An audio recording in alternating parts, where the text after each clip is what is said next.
बिस्मिल्लाहिर्रहमानिर्रहीम। अस्सलाम वालेकुम बच्चों, उम्मीद करता हूँ आप लोग ठीक होंगे। आज हम according to ALP chapter number 2 start करेंगे, जिसके एक्सरसाइज नंबर 2.1 के आज कंप्लीट क्वेश्चंस करेंगे।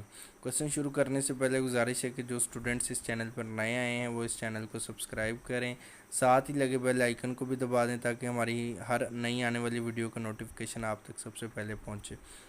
वीडियो अच्छी लगे तो इसको लाइक शेयर और कमेंट भी किया करें। आज हम शुरू करने लगे क्वेश्चन नंबर 1। ज़कात फाइंड करेंगे। ज़कात बेसिकली इस्लाम का पांचवा रुकन है, जिससे जो है वो हर साहिब निसाब मुसलमान अदा करता है। साहिब निसाब मुसलमान के पास जो है वो ज़कात की अदायगी की जो शरह है वो 2.5% है। तो 2.5% की शरह से हम ज़कात की मालियत फ़ाइंड करेंगे। हमारे पास पहला क्वेश्चन है कि अगर सोने की मालियत 11,10,000 रुपये हो तो इस पर ज़कात मालूम कीजिए। तो ज़कात मालूम करने के लिए हमारे पास जो तरीका है वो ये है कि ज़कात बराबर है, ज़कात बेसिकली माल का 40वां हिस्सा होता है। तो एक तो तरीका ये है कि डायरेक्ट 1/40 के साथ ज़रब कर दें 11,10,000 को, तो ये ज़ीरो से ज़ीरो कैंसिल और बाकी कटिंग कर दें।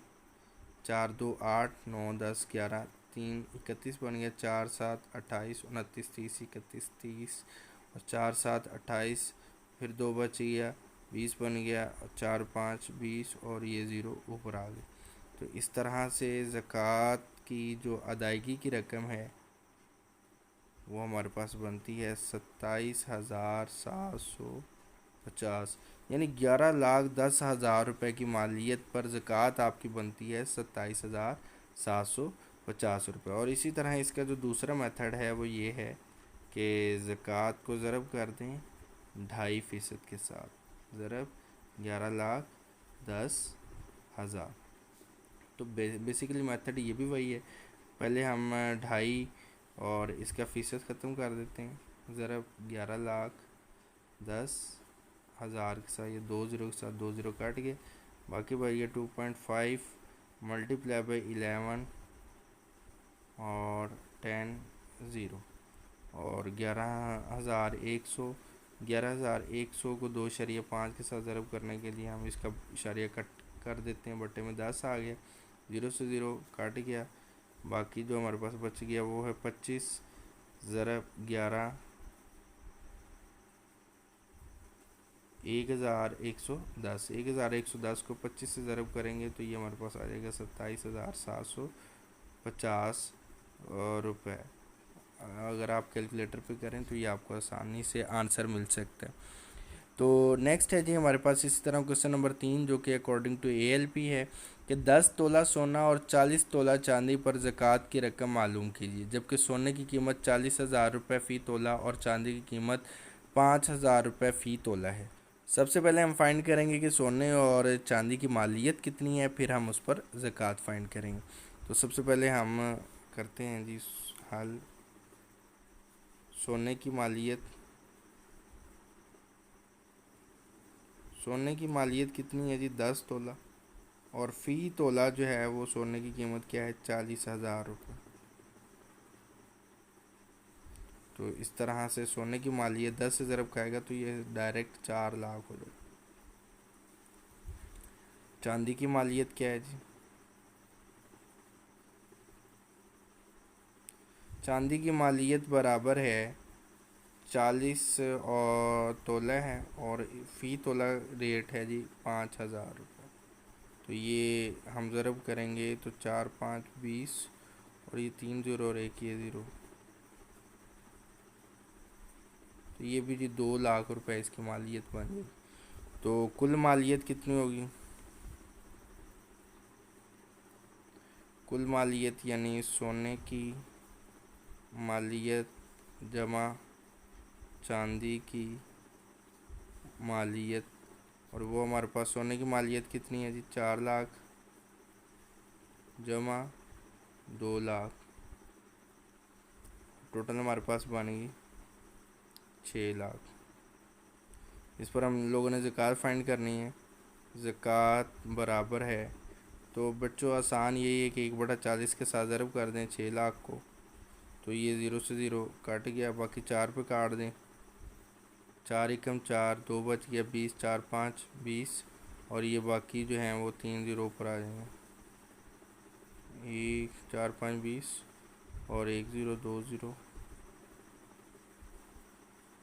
3 ज़ीरो। तो ये हमारे पास आ गई थी 15,000 रुपये। तो जो ज़कात की मालियत है वो है 15,000 रुपये। क्वेश्चन बहुत ही आसान है कि हमने सिंपली पहले क्या किया, पहले सोने की मालियत फाइंड कर ली जो कि 4 लाख रुपए आया। 40,000 रुपये को 10 तोले के साथ ज़रब कर दिया, यानी 10 के साथ ज़रब किया तो 4 लाख रुपए। और इसी तरह चांदी जो कि 40 तोले थी, 5,000 को 40 से ज़रब किया, फिर कुल मालियत फ़ाइंड की और हमने ज़कात फ़ाइंड कर ली। अब इसी तरह हमारे पास जो नेक्स्ट क्वेश्चन है वो है कि मसनूई ज़राए से पैदाशुदा गंदम की फसली मालियत जो है वो 3,50,000 रुपये है, पर उशर मालूम करें। तो उशर हमारे पास दो तरह की होती है। एक होती है मसनूई ज़राए से पैदा हुई गंदम पर, और गंदम यानी किसी भी फसल पर, और एक होती है कुदरती ज़राए पर। तो मसनूई ज़राए पर जो उशर लागू होती है वो 5% है, जबकि जो कुदरती ज़राए से पैदा हो फसल उस पर 10% उशर है। तो मसनूई ज़राए से पैदा हुई है तो इसमें उशर हमारे पास क्या होगी, उशर बराबर है 5% ज़रब कुल मालियत कितनी है जी, 3,50,000 रुपये। तो कटिंग पहले परसेंटेज ख़त्म करेंगे, 5/100 ज़रब 3,50,000 रुपये। 2 ज़ीरो से 2 ज़ीरो काट गए, बाकी बच गया 3500। 3500 को 5 से ज़रब करें तो 500, 500, 5 5 25, 2 बच गया, 5 3 15 और 16 और 17,500 रुपये। तो इनको जो उशर अदा करनी पड़ेगी वो है 17,500 रुपये। तो इसी तरह से जो हमारे पास इसका क्वेश्चन नंबर 3 है वो ये है कि अगर एक शख्स ने 7,50,000 रुपये मालियत की जायदाद छोड़ी हो तो उसकी एक बेवा, 2 बेटों और एक बेटी में हर एक की जायदाद की मालियत मालूम कीजिए।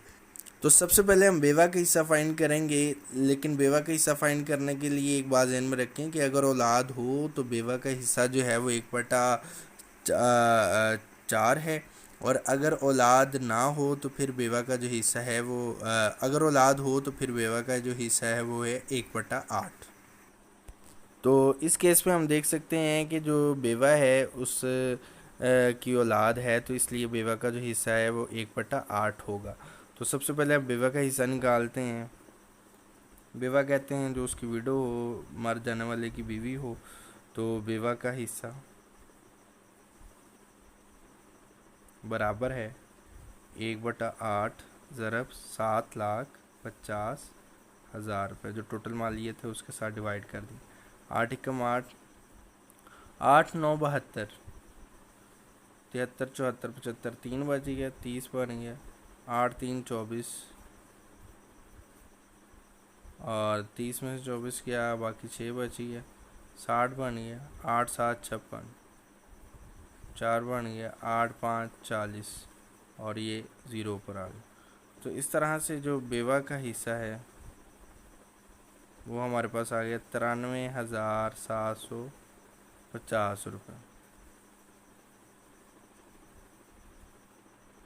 तो बाकी जायदाद हमारे पास क्या बचेगी,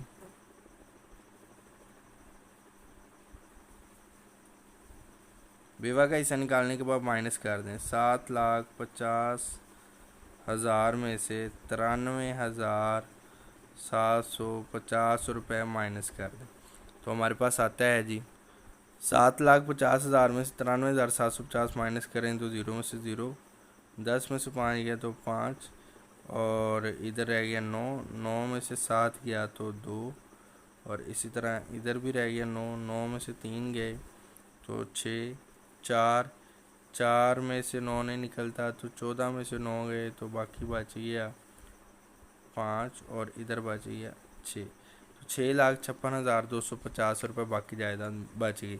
अब हमने बेटे और बेटियों के हिस्से मालूम करने हैं। तो इस्लाम के मुताबिक जो बेटा है उसको 2 हिस्से मिलते हैं, जबकि बेटी को 1 हिस्सा मिलता है। तो बेटे और बेटियों के हिस्सों में निस्बत। तो पहले निस्बत फाइंड कर लें। कितने बेटे हैं जी हमारे पास? इस केस में 2 बेटे हैं और 1 बेटी है। तो 2 निस्बत 1, 2 बेटों के 2 हिस्से और 1 बेटी का 1 हिस्सा। तो निस्बती मजमुआ हमारे पास क्या है? 2 + 2 + 1 बराबर है 5। तो अब बेटे का हिस्सा बराबर है, टोटल हिस्से हैं 5, बेटे को 2 हिस्से मिलेंगे और कुल जो जायदाद अब बचेगी 6,56,250 है जी। तो कटिंग हो रहा है, कटिंग कर दें पहले। 5 एकम 5, एक इधर आ गया, 5 3 15, 5 एकम 5, एक इधर आ गया, 5 2 10, 2 इधर आ गया, 5 5 25 और 0 ऊपर चला गया। तो ये बेटे का हिस्सा जी 13 लाख कह रहा हूँ, 1,31,250 रुपये। और बेटी का हिस्सा क्या है जी? बेटी का हिस्सा है 1/5 ज़रब, और सॉरी ये 2 था, 2 के साथ ज़रब भी करेंगे इसको 2। तो ये हमारे पास आ जाएगा 2 0 0 2 5 10, 2 2 4 और 1 5, 2 एकम 2, 2 3 6 और 2 एकम 2, 2,62,500 रुपये। और इसी तरह बेटी का जो हिस्सा है 6,56,250 के साथ ज़रब देने पर आएगा, ये जो कि मैं ऊपर कर चुका है इसलिए मैं डायरेक्ट कर रहा हूँ। तो ये हमारे पास आएगा 1,31,250 बेटी का हिस्सा।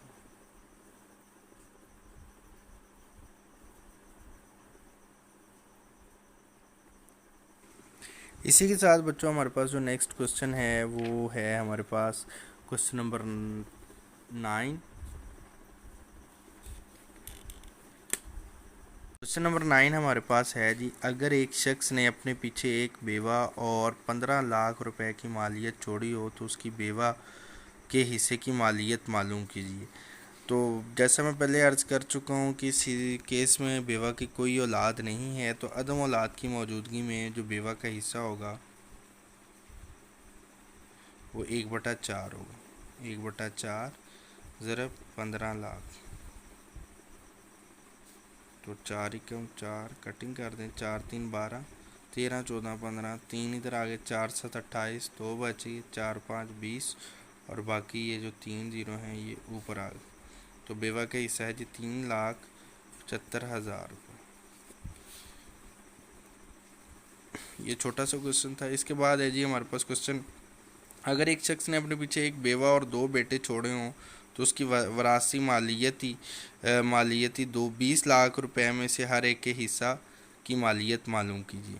तो सबसे पहले हम जैसे पीछे फाइंड किया है बेवा का हिस्सा निकालेंगे।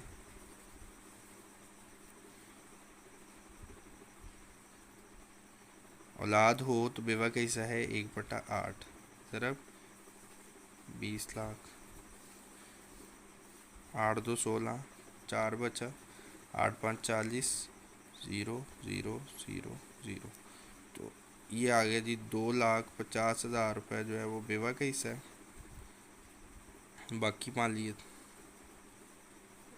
बराबर है 20 लाख में से 2,50,000 रुपये निकाल दें तो बाकी बचता है 17,50,000। अब 2 बेटे हैं जी, दोनों बेटों का जो हिस्सा है वो आधा आधा हो जाएगा। तो बेटे का हिस्सा बराबर है 1/2 ज़रब 17,50,000, 2 8 16, एक इधर आ गया, 2 7 14, एक इधर आ गया, 2 5 10 और ये 1 2 3 0 पर आ गया 8,75,000। क्योंकि बेटी नहीं है तो लिहाजा सिर्फ बेटों के हिस्सा मिलेंगे, तो जो बेटों के हिस्से हैं वो 8,75,000 रुपये यानी दोनों में बराबर बराबर तकसीम हो जाए। आखिरी क्वेश्चन जो है वो बिल्कुल आसान है कि नजीब ने 4 लाख रुपए अपने विरसे में छोड़े, उसने अपने पीछे एक बेवा छोड़ी जबकि हाँ उनके यहाँ कोई बच्चा ना था। तो नजीब की बेवा का हिस्सा क्या होगा?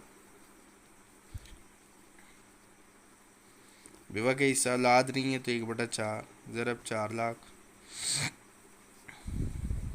सिंपल कटिंग होगा। तो ये हमारे पास आ गया 1 लाख रुपए। तो बेवा का हिस्सा होगा 1 लाख रुपए। उम्मीद है आपको वीडियो अच्छी लगी होगी। वीडियो अच्छी लगे तो यार प्लीज़ चैनल को सब्सक्राइब ज़रूर करें और साथ ही लगे बेल आइकन को भी दबा दें ताकि आपके पास हमारी वीडियो का नोटिफिकेशन सबसे पहले पहुंचे। और बाकी वीडियो को लाइक शेयर और कमेंट भी करते रहें। ज़िंदगी रही तो इंशाल्लाह तबारक व तआला फिर मुलाकात होगी। तब तक के लिए अल्लाह हाफिज़।